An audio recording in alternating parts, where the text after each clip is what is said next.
नमस्कार प्रिय साथियों,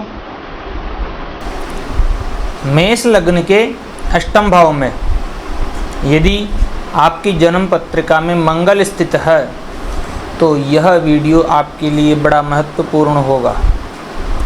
अब हम जानेंगे कि मेष लग्न हो और अष्टम भाव में मंगल स्वयं स्थित हो तब क्या परिणाम जातक को देखने को मिलेंगे।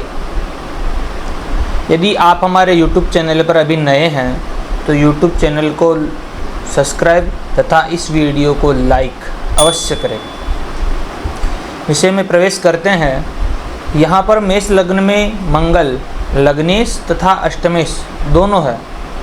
यदि यह मंगल अष्टम भाव में स्थित रहेगा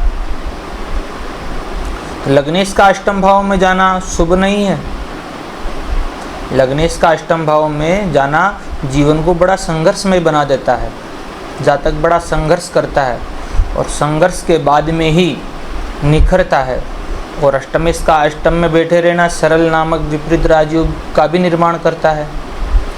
इस कारण मंगल यहाँ पर संघर्ष के साथ में ही आपको चमक देगा, अर्थात के संघर्ष के उपरांत ही आपको सफलता अवश्य देगा। ऐसे जातक परिवारजनों का भरपूर सहयोग करते हैं। भाइयों का सहयोग कम मिल पाता है क्योंकि मंगल तृतीय भाव का कारक है, तो कारक बिगड़ेगा, अष्टम में बैठे रहेगा, स्वग्रही रहेगा, लेकिन भाइयों का सहयोग कम ही मिल पाएगा। जातक बड़ा दीर्घायु होगा क्योंकि अष्टम में बैठे रहेंगे। मंगल की दृष्टि लाभ भाव, द्वितीय भाव तथा तृतीय भाव पर पड़ी रहेगी। इस कारण जातक द्वितीय भाव परिवार का भाव भी है तो वहाँ के लिए शुभ रहेगी। मंगल की दृष्टि परिवार में स्वयं सहयोग करेंगे, लेकिन परिवार से ज़्यादा आकांक्षा इनको नहीं रखनी चाहिए। लाभ इच्छा पूर्ति में कहीं ना कहीं बाधा ही उत्पन्न होगी यदि वहाँ के स्वामी व कारक लाभ भाव के जो स्वामी हैं शनि और वहाँ के कारक जो गुरु है, अगर इन दोनों ग्रहों की स्थिति अच्छी रहती है तब तो परिणाम शुभ प्राप्त होंगे।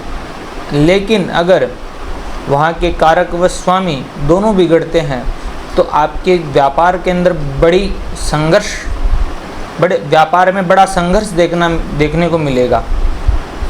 कोई भी कारोबार हो, लाभ हो, किसी भी कार्य में लाभ की प्राप्ति होगी तो उसके अंदर अड़चनें उत्पन्न होगी। यानी कि जितना आकांक्षा रहती है कि इतना आना चाहिए उतना जातक को फल नहीं मिल पाता है। तृतीय भाव पर भी दृष्टि रहेगी, इसीलिए भाई बहनों से संबंध कम रहेंगे। छोटे भाई बहन होंगे लेकिन कभी कभी नहीं भी हो पाते हैं छोटे भाई ऐसे जातकों के। लेकिन यहाँ पर छोटे भाई यानी कि उम्र का ज़्यादा फासला हो सकता बड़े भाई और इनके बाद में जो भी इनके भाई उत्पन्न हो गए उनमें।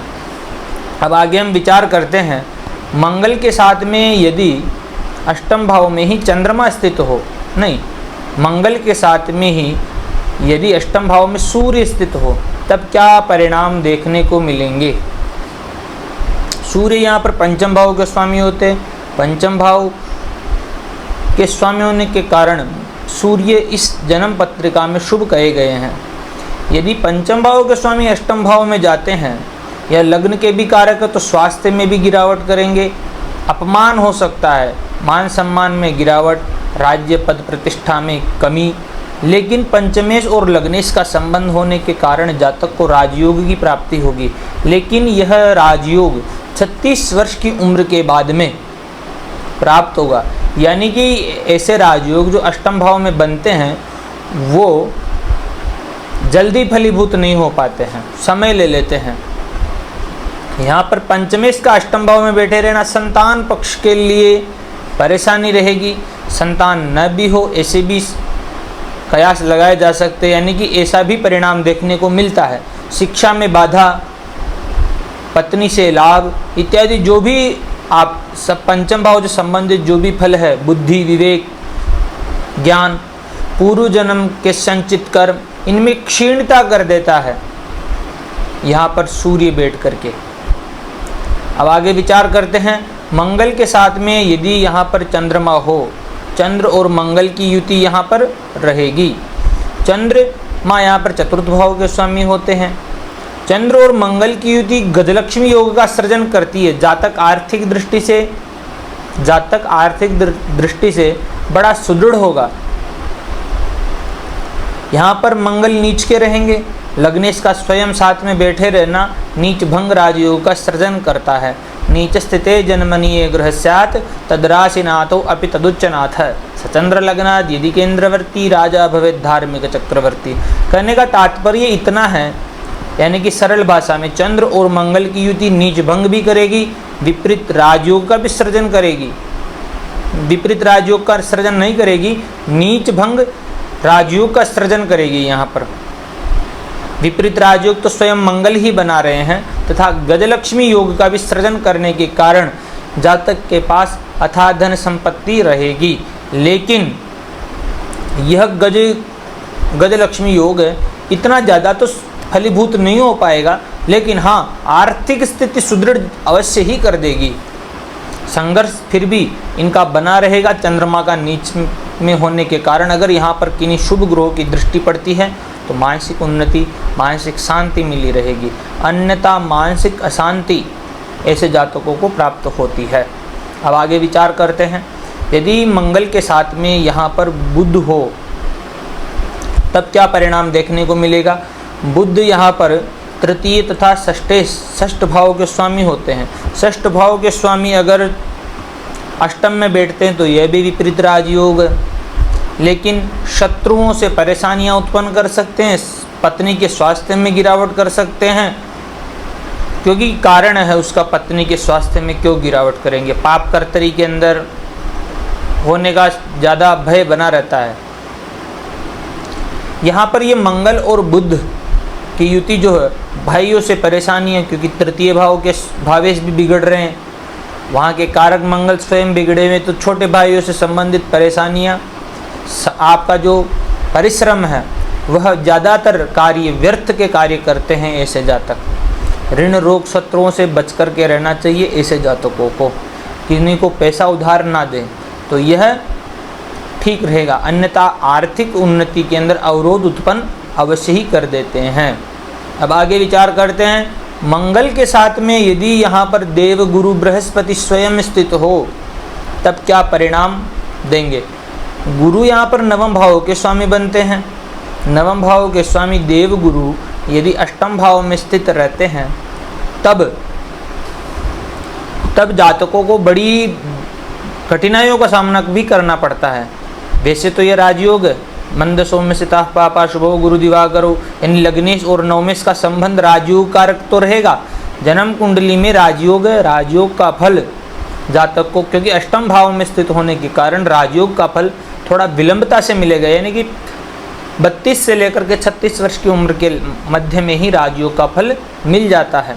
लेकिन यहाँ पर भाग्य इसका व्यय भाव में बैठे रहना, भाग्य व्ययाधिपत्येन रंध्रे सोन स्वभाव प्रदः, मंगल के साथ में बैठे रहना ये तो ठीक है, मित्र है दोनों, राजयोग का भी सृजन कर रहे हैं, लेकिन भाग्य में किंचित परेशानियां उत्पन्न कर देंगे, भाग्य की हानि, धार्मिक कार्यों में अरुचि भी उत्पन्न कर देते हैं, क्योंकि नवम भाव धर्म का भाव है। यात्राओं से अरुचि, यात्राओं में दुर्घटना इत्यादि के संकेत यहाँ पर देवगुरु बृहस्पति व मंगल दोनों करके बैठे हैं। द्वादशेश जो गुरु यहाँ पर द्वादशेश भी बनते हैं, वह अगर अष्टम में रहेंगे तो विपरीत राजयोग का सृजन कर ही देते हैं। विपरीत राजयोग का फल भी बड़ा श्रेष्ठ बताया गया है।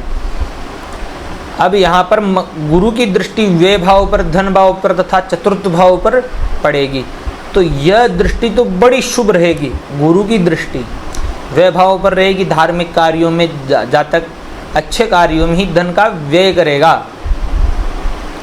जातक को आसपास पे अस्पतालों की यात्राएं अवश्य करना पड़ सकता है, चाहे परिवारजनों को लेकर के करे या आसपास। शयन शैया सुख भी अच्छा रहेगा ऐसे जातकों का, क्योंकि द्वादश भाव से संबंधित जो भी फल है, शुभ फल, उनमें वृद्धि करेगा। खर्चा भी अत्यधिक होगा ऐसे जातकों का, यानी कि पैसा अत्यधिक खर्च होगा। धन भाव पर भी दृष्टि रहेगी तो धनागमन भी अत्यधिक होता रहेगा, यानी कि धनागमन भी होगा और खर्च भी होगा। वाणी पर कंट्रोल रहेगा ऐसे जातकों का। चतुर्थ भाव मकान वाहन भूमि सुख, इनमें भी कभी कमी नहीं आने देगी, यानी कि यह राजयोग का जो फल है यह श्रेष्ठ ही प्राप्त होगा। अब आगे विचार करते हैं, मंगल के साथ में यदि यहाँ पर शुक्र स्थित हो तब क्या परिणाम देखने को मिलेंगे। शुक्र यहाँ पर द्वितीय भाव के स्वामी बनते तथा सप्तम भाव के स्वामी तथा सप्तम भाव के कारक भी बनते हैं। तो सप्तम भाव के कारक बिगड़ेंगे, सप्तम भावेश बिगड़ेगा, तो यानी कि वैवाहिक जीवन के लिए यह शुभ नहीं है, व्यापारिक साझेदारी के लिए यह शुभ नहीं है। और धनेश धन को देखेगा तो धन की तो वृद्धि होगी, लेकिन स्व अर्जित धन यानी कि बड़े परिश्रम से कमाया हुआ धन ही प्राप्त होगा, यानी कि धन भी व्यर्थ में खर्च हो सकता है, पस सकता है पैसा, क्योंकि किसी भी भाव का स्वामी अगर अष्टम भाव में रहता है तो उस भाव से संबंधित किंचित परेशानियां उत्पन्न कर ही देता है, उसके फलों में क्षीणता अवश्य ला ही देता है। इस कारण यहाँ पर मंगल व शुक्र की युति वैवाहिक जीवन तथा धन के स्रोतों में कमी करेगी, लेकिन मंगल और शुक्र की युति वैवाहितर संबंध भी बना देती है। अब वैवाहितर संबंध हम सब जानते हैं। आगे विचार करते हैं, यदि मंगल के साथ में यहाँ पर शनि स्थित हो तब क्या परिणाम देखने को मिलेंगे। शनि यहाँ पर दशमेश तथा लाभेश दोनों भावों के स्वामी है। अगर दशमेश और लाभेश का अष्टम भाव में बैठे रहना, वैसे शनि का अष्टम भाव में बैठे रहना तो आयु कारक है, आयु तो वृद्धि करेगा ये भी, लेकिन पिताजी के स्वास्थ्य में परेशानियां उत्पन्न अवश्य कर देगा। भले ही अपने भाव को देखे, हाँ यह बात अवश्य है कि पद प्रतिष्ठा यश कीर्ति की वृद्धि करेगा, लेकिन पिताजी के स्वास्थ्य में बड़ी गिरावट करेगा तथा संतान पक्ष भी क्षीण होगी शनि से, क्योंकि शनि की दृष्टि पंचम भाव पर भी रहेगी, दसम भाव पर भी रहेगी, धन भाव पर भी रहेगी। धन भाव तो मित्र भाव है, वाणी पर संतुलन रखना होगा ऐसे जातकों को। नेत्र रोग किंचित परेशानियां उत्पन्न कर सकता है, नेत्र में परेशानियां उत्पन्न कर सकता है शनि। संतान पक्ष शिक्षा में अवरोध उत्पन्न कर सकता है, संतान पक्ष को कमजोरी कर सकता है, पिता के स्वास्थ्य में बड़ी गिरावट देखने को मिल सकती है। लाभ भंग का विसर्जन कर रहा है, लाभ भाव का स्वामी जो है यह अष्टम में जा रहा है, तो यह शुभ नहीं है। अब आगे विचार करते हैं, मंगल के साथ में यदि अष्टम भाव में राहु स्थित हो तो यह अंगारक युति बन जाती है। अंगारक युति भी ज़्यादा फलदायी नहीं है। इन ऐसे जातकों का एक बात तो निश्चित है कि ऐसे जातकों का स्वास्थ्य बड़ा चिंताजनक रहेगा, क्योंकि लग्नेश का राहु के साथ में बैठे रहना, वह भी अष्टम भाव में, ये स्वास्थ्य के दृष्टि से बड़ी गंभीर विचारणीय हो जाता है। आपके शरीर की चोटें हो सकती है, शरीर पर घाव हो सकते हैं, झगड़ालू हो सकते हैं, तो इस स्थिति से बच कर के रहना चाहिए ऐसे जातकों को, अगर मंगल और राहु अष्टम भाव में बैठे रहते हैं। मांगलिक दोष तो बनाती है ये स्थिति। मांगलिक का विचार तो हम कह ही सकते हैं कि मंगल का बड़ा क्रूर प्रभाव रहेगा यहाँ पर। जैसे मंगल का अष्टम भाव में बैठे रहना मांगलिक तो दर्शाता ही है।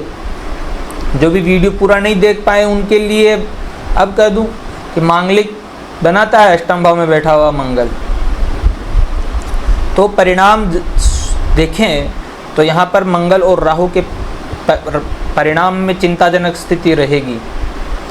भाइयों के स्वास्थ्य में गिरावट, जो भी अपन देख सकते हैं। मंगल के कारकत्व जो भूमि से संबंधित हानि, मंगल का कारकत्व बिगड़ जाता है अगर राहु के साथ में आ जाते हैं तो।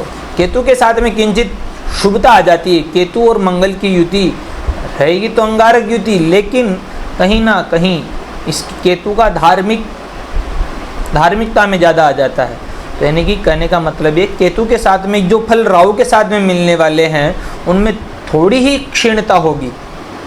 तो धन्यवाद मित्रों, अभी तक आप हमारे YouTube चैनल पर नए हैं तो हमारे YouTube चैनल को लाइक एवं सब्सक्राइब अवश्य करिएगा। धन्यवाद।